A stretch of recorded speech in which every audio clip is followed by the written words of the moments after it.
O Evangelho segundo Marcos é um dos primeiros relatos da vida de Jesus e nossas primeiras tradições históricas ligam este livro a um escriba cristão chamado Marcos, ou João Marcos.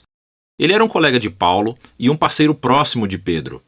E, de fato, um antigo historiador da igreja primitiva chamado Papias lembra que Marcos coletou os testemunhos oculares e memórias de Pedro e transformou-os nesse relato.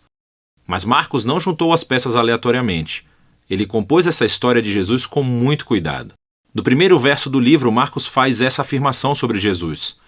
É o começo das boas novas sobre Jesus, o Messias, Filho de Deus. O que é interessante é que essa é a única vez que Marcos nos diz aquilo que pensa. No resto do livro, ele influenciará você simplesmente colocando as ações e palavras de Jesus na sua frente e mostrando como as outras pessoas reagem a ele. Marcos criou a história de Jesus como uma peça de teatro com 3 atos. O primeiro se passa na Galileia, o terceiro em Jerusalém, e o segundo ato mostra Jesus indo de um lugar para o outro. Cada um dos atos se concentra no tema repetido. Então, no ato 1, todo mundo é surpreendido por Jesus e eles se perguntam: quem é esse Jesus? No ato 2, são os discípulos que têm dificuldade de entender o significado de Jesus ser o Messias. E então, no ato 3, assistimos ao paradoxo surpreendente de como Jesus se torna o rei messiânico. Vamos ver como tudo se desenrola.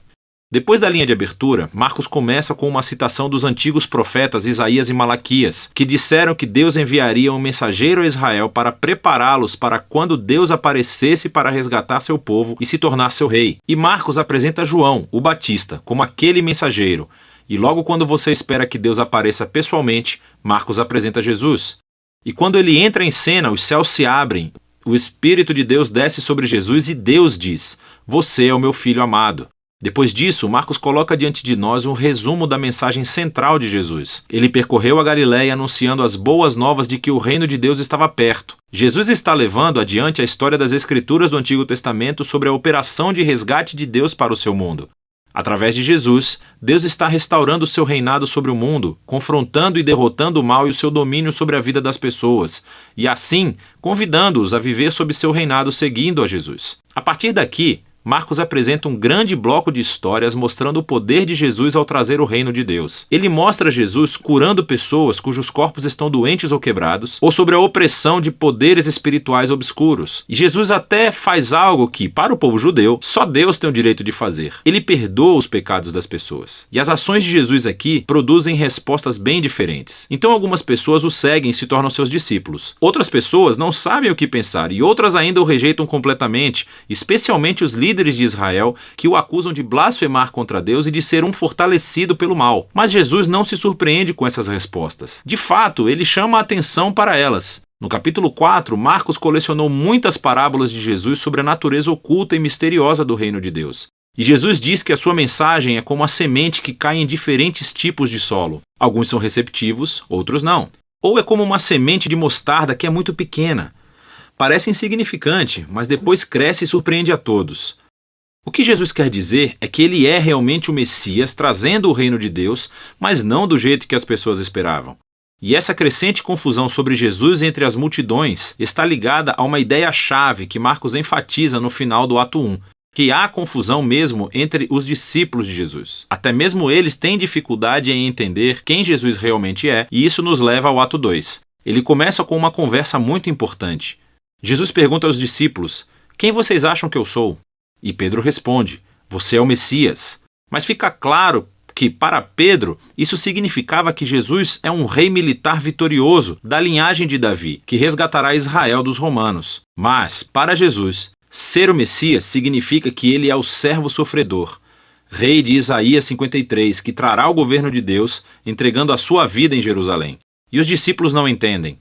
Eles acham que seguir o rei Jesus significa fama, status e importância, e Jesus deixa claro que segui-lo é como morrer, como carregar a sua própria cruz. Significa rejeitar a violência, o orgulho e o egoísmo e dar a própria vida pelos outros em atos de serviço e amor. Ele repete a mesma conversa outras 2 vezes. E tudo isso culmina na declaração importante de Jesus de que o Filho do Homem não veio para ser servido, mas para se tornar um servo e dar a sua vida pelos outros. Ainda assim, os discípulos não entendem. Eles respondem com confusão e medo. E assim, aqui no ato 2, Marcos escreveu outra história importante que ecoa a introdução do livro. Jesus leva 3 dos seus discípulos até uma montanha e de repente se transforma. Ele está brilhando com luz e glória e uma nuvem o envolve. Agora, isso é como a glória do Deus de Israel que apareceu há muito tempo atrás no Monte Sinai. E então os 2 profetas que estavam na presença de Deus no Monte Sinai, Moisés e Elias, aparecem ao lado de Jesus enquanto Deus anuncia de novo: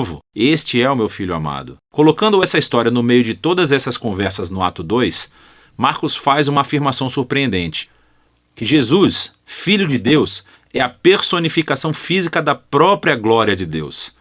E em Jesus, o glorioso Deus de Israel se tornará rei, sofrendo e morrendo pelos pecados do seu próprio povo. É uma afirmação intrigante, que confunde e assusta os discípulos quando eles saem da montanha, o que nos leva ao ato 3. Jesus faz uma entrada real e pública em Jerusalém para a Páscoa. As pessoas o chamam de Messias. Então ele entra no pátio do templo e afirma sua autoridade real, expulsando os ladrões e bandidos e interrompendo o sistema sacrificial. Isso inicia uma semana inteira de Jesus debatendo e confrontando os líderes de Israel, condenando sua hipocrisia. E eles decidem traçar um plano para matá-lo. E Jesus avisa aos seus discípulos. Ele prevê que Jerusalém e seu templo serão destruídos dentro de uma geração. E os seus discípulos serão perseguidos como ele, até que ele retorne um dia para trazer o reino de Deus por todo o mundo. E tudo isso leva à última noite, quando Jesus toma a sua última refeição de Páscoa com os seus discípulos. Uma refeição simbólica que contou a história da libertação de Israel da escravidão através da morte do Cordeiro Pascal. E Jesus toma esses símbolos e lhes dá um novo significado. Eles apontam para a libertação do pecado e da morte que acontecerá através da morte do Messias sofredor. A partir daqui, a história avança para a prisão de Jesus, o seu julgamento perante os sacerdotes de Israel e o governador romano Pilatos, tudo isso resultando na crucificação de Jesus. E culmina em uma cena-chave, que reflete as cenas importantes dos atos 1 e 2. Exceto que dessa vez, não é uma nuvem que desce, mas sim as trevas.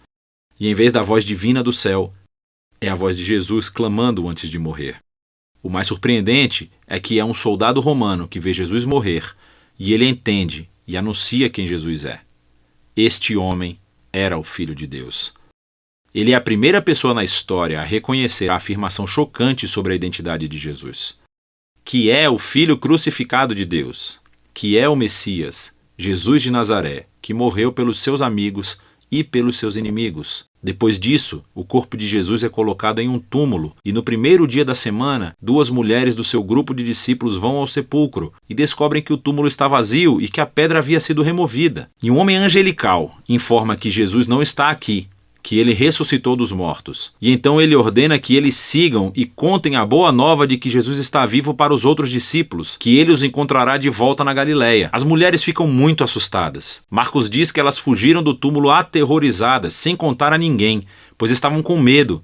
E é assim que o livro termina, com os discípulos de Jesus mostrando o mesmo tipo de medo e confusão que concluíram os Atos 2 e 1. Agora, se você olhar a Bíblia, verá que o Evangelho de Marcos tem mais coisas no seu final, em que Jesus aparece e fala com seus discípulos. Mas há também uma nota dizendo que este final não faz parte do livro original. E isso só é encontrado em manuscritos posteriores, menos confiáveis. É possível que o final original tenha se perdido, ou que Marcos realmente nunca tenha terminado de escrever seu relato. Mas é mais provável que esse final abrupto seja intencional. Toda a história se concentrou na afirmação chocante que intrigou os discípulos de Jesus do começo ao fim, que esse Jesus sofrido, crucificado e ressuscitado é o Messias, o Filho de Deus.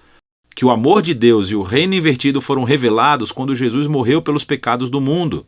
E assim, essa história termina sem final e força você, o leitor, a lidar com essa afirmação muito estranha e escandalosa sobre Jesus. E você, vai fugir como os discípulos? Ou você vai reconhecer Jesus como seu rei e contar as boas novas?